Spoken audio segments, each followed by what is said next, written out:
Welcome to AnimeFan Narrations, Solo Leveling, Episode 9, Chapter 60, Part 1. That's why we're heading into the forest. Huh? Park Hee-jin's eyes widened in confusion. Does she still not get it? Jinwoo decided to explain further. In the forest, the only thing we have to worry about are the ice bears. Park Hee-jin finally grasped the reasoning behind Jinwoo's actions. If the forest was home to many ice bears, it also meant there was nothing else there that threatened them. It meant they didn't have to worry about any magic beasts stronger than the ice bears. Why didn't I think of that? Feeling embarrassed for having yelled at him, she couldn't lift her reddened face. Jinwoo mentally clicked his tongue again. One of the most frightening aspects of a dungeon was the uncertainty of what enemy lay in wait. Knowing the enemy was half the battle. And in this forest, the signs of their presence were everywhere. Magic beasts in the form of bears. No matter how strong these ice bears were, Jinwoo was confident they were weaker than the ice elves they had encountered earlier. The elves wore clothing made from bear pelts. That's why he chose the forest. His plan was to level up here while keeping an eye on Kim Cheol's team and the White Walkers. He had determined this was the safest path. Jinwoo looked at Park Hee-jin with suspicion. Why is your face so red? Her face was indeed very red. She responded with her head lowered. I'm cold. With a deep sigh, Jinwoo opened the shop interface and bought several thick fur clothing items and winter shoes. Warm fur coat. Rarity. Not applicable. Type. Junk. It's really warm. Cost. 10 gold. Warm boots. Rarity. Not applicable. Type. Junk. They're really warm. Cost. 10 gold. Fur coats and boots, 10 gold each.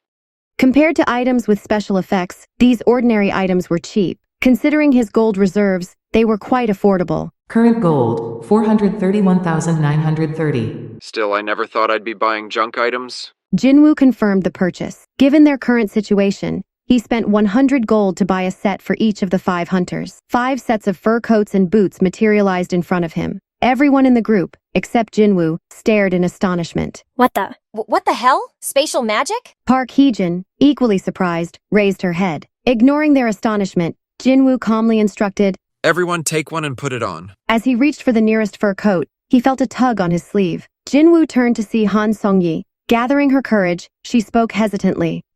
Juicy, what are you? The arrow earlier, and now this strange magic. Jinwoo frowned. If this continued, it would only cause more problems. Let's put an end to this now. Jinwoo spoke firmly. I brought you here, so I'll be responsible for your safety, but His voice dropped. you can't ask me any questions. He looked up, addressing Park Hee-jin and the other hunters. That goes for all of you as well. Don't ask or request anything from me. He continued. If you don't like it, you're free to leave. I won't stop you. In truth, the 2 other male hunters had been following B-rank hunter Park Hee-jin up to this point. But after glancing between the warm gear and Jinwoo, they nodded vigorously. There was another reason Jinwoo had chosen the forest. Status screen. Name. Sung Jinwoo. Level. 51. Class. Monarch of Shadows. Title. One Who, One More. Without the others noticing, Jinwoo quietly changed his title from One Who Has Triumphed Over Adversity to Wolf Slayer. Wolf Slayer. One more. All stats increased by 40% against beast-type monsters. A title given to a hunter experienced in slaying wolves. It was time to showcase this impressive buff. A beast-type monster has appeared. The effect of the title, Wolf Slayer, has been activated. Confirming his enhanced stats, Jinwoo smiled. Perfect. Just then, the other hunters began to scream.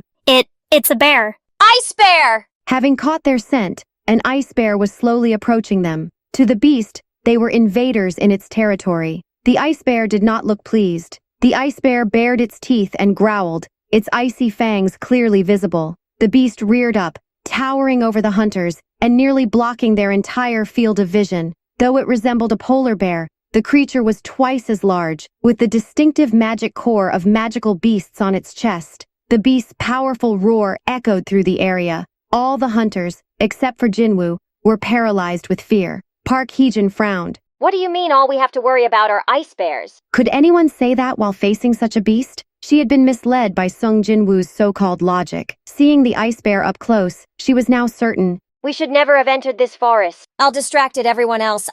A powerful grip yanked her coat's hood, pulling her backward. She struggled to stay on her feet as she was dragged back. Once she regained her balance, she looked up to see Jinwoo in front of her. What the hell? Jinwoo pointed at her. I'm only going to say this once. From now on, all the magic beasts are mine. He couldn't afford to share valuable experience points. To Jinwoo, these ice bears were just a warm-up before facing the White Walkers. Huh? Park Hee-jin was baffled. Did he really pull me back just to fight that thing alone? The two C-rank mage-class hunters also halted their spells, staring in disbelief. No matter how strong you are, those are high-level dungeon beasts. Ignoring the woman's heated protests, Jinwoo walked slowly toward the ice bear.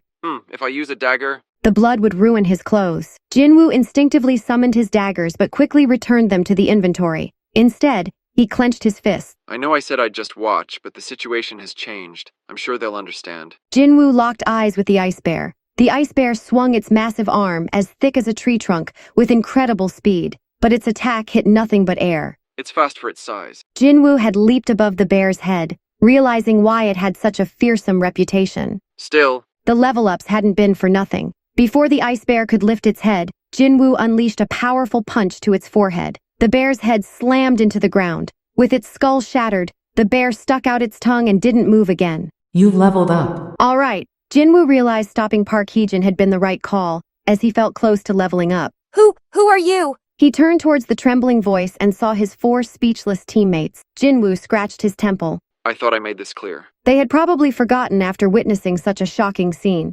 Jinwoo reiterated his conditions firmly. Once again, no questions. If you don't like it, you can go to them. He pointed in the direction Kim Cheol's team had gone. His words snapped Park Heejin back to reality. I just saw you kill an ice bear in one hit. I am not leaving your side. Her heart raced. She had instinctively chosen Jinwoo over Kim Cheol, and now realized how right that choice was. She quickly calculated that to survive, she needed to follow Sung Jinwoo. Before he could change his mind, she quickly said, Jinwoo-shi, please be our leader. I'll follow whatever you say. In Korean, she is a polite honorific used after a person's name, similar to Mr. or Ms. I also said I won't be accepting any requests. After a brief moment, Jinwoo nodded. Reflecting on it, this was likely the best outcome. Park Heejin turned to address the rest of the group. Since Han Song-yi was brought by Jinwoo, there was no need to ask her. And as for the other 2 hunters, You two agree as well, right? caught off guard by the sudden focus, the 2 hunters glanced between the ice bear's body and Jinwoo,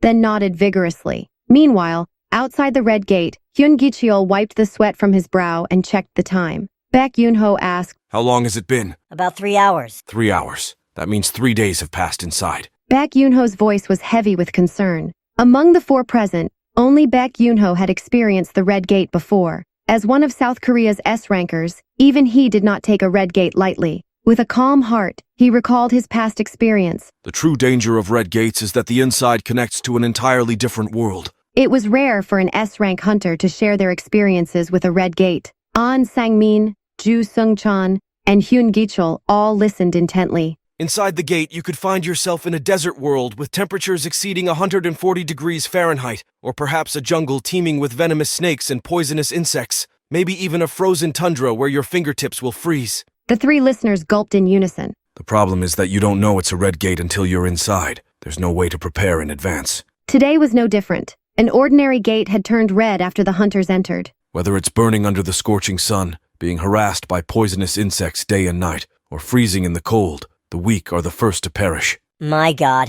Hyun Gi-cheol let out a small gasp of disbelief. And in that harsh environment, you also have to face magic beasts. Just hearing about these conditions painted a bleak picture for the hunters, but that wasn't the end of it. Let's say you somehow adapt to the environment. The next challenge is finding food. It could be a few weeks or even a few months. Finding sustenance during that time was no easy feat. In this unforgiving environment, worsened by hunger, the only thing you can rely on is the magic power compass. This tool pointed towards strong sources of magic power. Defeating the boss was the only way to exit a red gate, apart from waiting for a dungeon break. Imagine staring at that tiny compass and enduring for days, weeks, or months. Do you think you could stay sane? The 3 men shook their heads. For regular people like them, the environment alone would be fatal within a day, let alone the magic beast. You said 3 days have passed, right? Yes. At Hyun Gi-cheol's confirmation, Baek Yoon-ho's face grew somber. If it's been that long, all the hunters below B rank are probably dead. Kim Cheol was an A ranker, but no matter how skilled,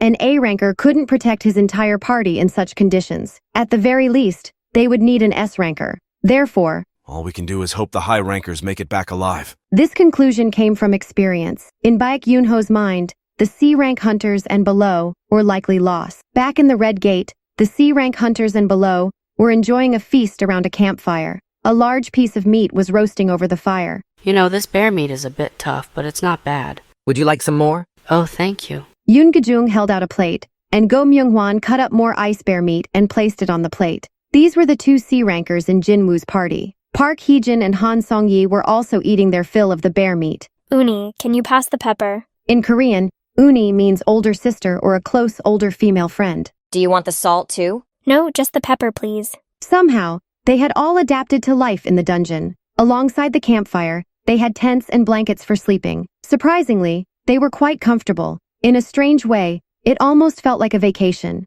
Thanks for watching Solo Leveling on AnimeFan Narrations. If you enjoyed it, please like, subscribe, and hit the bell for updates. Share your thoughts in the comments. See you next time.